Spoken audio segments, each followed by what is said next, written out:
What's going on? It's your boy CJ Goodfellow. We back with the boxing link and more. Jump right into it. Beltran took on Paulus Moses for the vacant WBO title, and most people believe Paulus Moses won. I was hollering at my homie Mike. He inboxed me how to get the Groves Eubanks Jr. Fight, and we ended up talking about this fight. And he was like, "I hope Paulus Moses I think it was about the 9th or 10th round." He said, "I hope Paulus Moses get the decision." He whooped Beltran, but he was.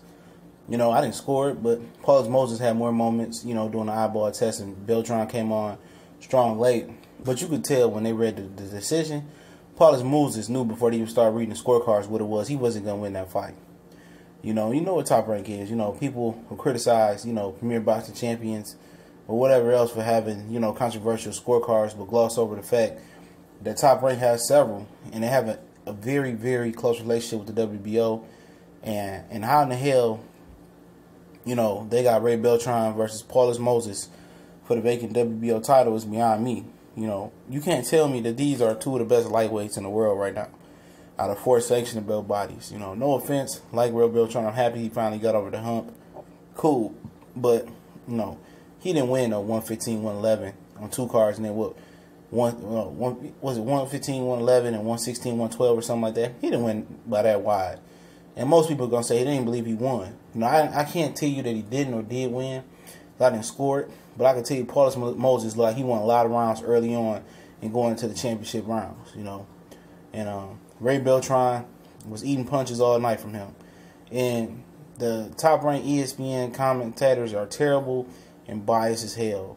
Company man Timothy Bradley, terrible, Kenny. He terrible. In my Charles Barkley voice, terrible. The whole commentating cast except for the main guy. I forget his name. He used to work with Teddy Atlas.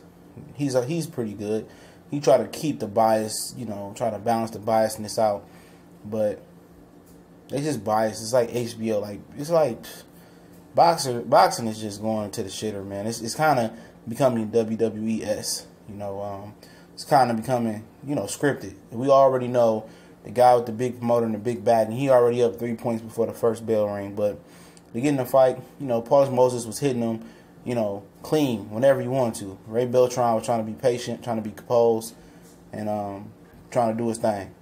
He was trying to come in, pressure Moses, trying to break him down. He was looking for the left hook or the right overhand right to get the knockout. And Paulus Moses, from Libya, another good Libyan fighter like Julius Ndongo, who's going to be back on March 9th versus Regis Progress. He fought well. He put body shots in. I think they had a clash of heads, but he fought well. He boxed well. He really was outboxing, and he was beating the crap out of Beltran. And the commentary cast was trying to, spin it like, oh, Beltran is just being patient. Oh, he kind of rolled that punch, and they was trying to kind of, make the fans, feel that Beltran was letting it happen. And he was trying to set something up. Timothy Bradley was trying to sell that from round 1.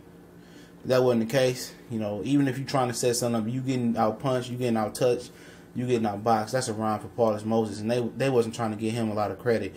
The other guy was, the main guy that was with Teddy Atlas. I forgot his name was slipping my mind, but you know what it was. You could tell by the guy's face. Like I said, and Beltran came on strong. He did his thing, working the body with a bloody eye. He was doing his thing down the stretch, but at the end of the day, it's a 12-round fight, just by the eyeball test. I thought Paulus Moses did enough to win, but you know what it is.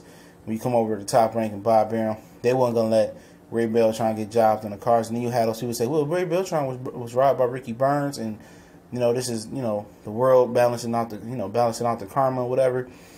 Yeah, Paulus Moses didn't ask for that. He came over here basically to lose no matter what he did, unless he put Beltran on the stretcher, and he was winning, He was winning the fight by most people I talked to. And by the eyeball, I thought he was winning it too. But you could tell before they read the scores, he knew that he wasn't going to get a fair shake on Top Rank ESPN. And he knew he didn't get the knockout. It was pretty much over with. No matter if he pitched a 12-0, fight, he wasn't going to get that fair shake. And that's sad that boxing has to come to that, where certain promoters in the A side. And like I said, it happens everywhere. Premier Boxing Champion, HBO, ESPN, Box Nation, Eddie Hearn, Frank Warren. It happens. It's just boxing is not pure no more. It's the furthest thing through being pure. It's dirty, it's murky. You need the most complex water purifier out there.